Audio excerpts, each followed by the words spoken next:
Kimler farzand üçün deli divana,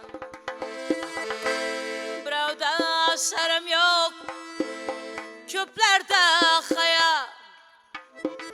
Şuning üçün aytarlar ey bu bir kem dünya.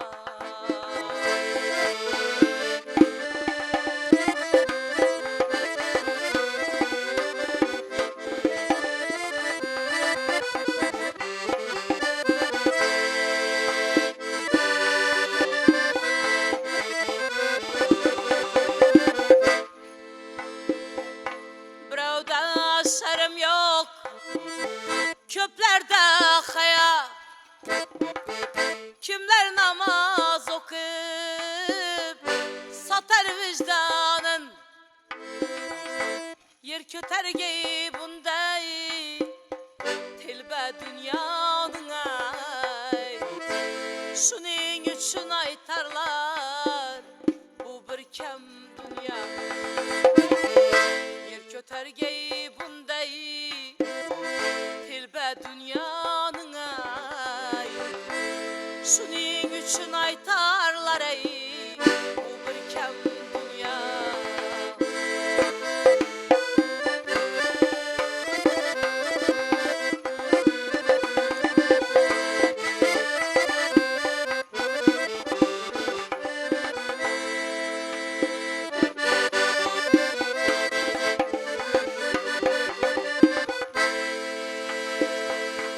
Birovda şerm yok, köplerde haya.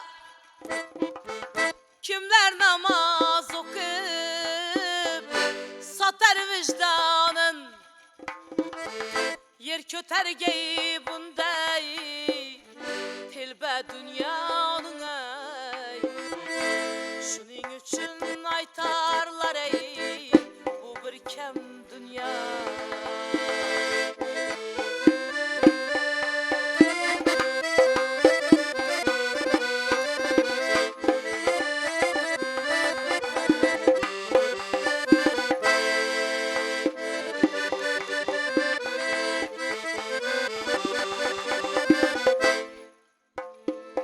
Hemmesine menem yettim diyen yok,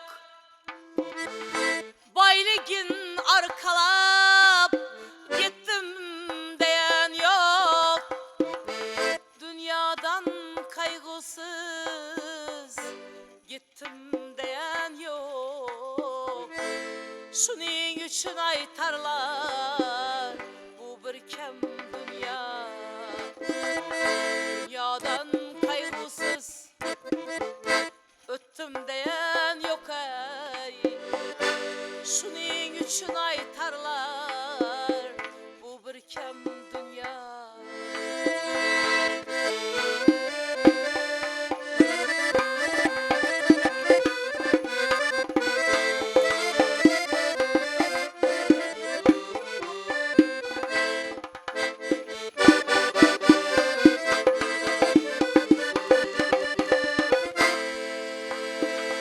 Adamzat hak bolgin satma vicdanın,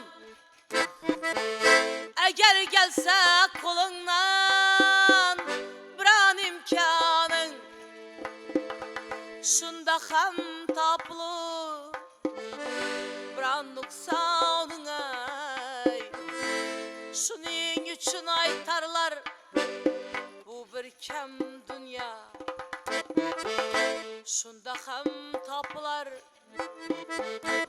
biran nuksanın ay. Şuning üçün aytarlar bu bir kem dünya. Şuning üçün aytarlar ey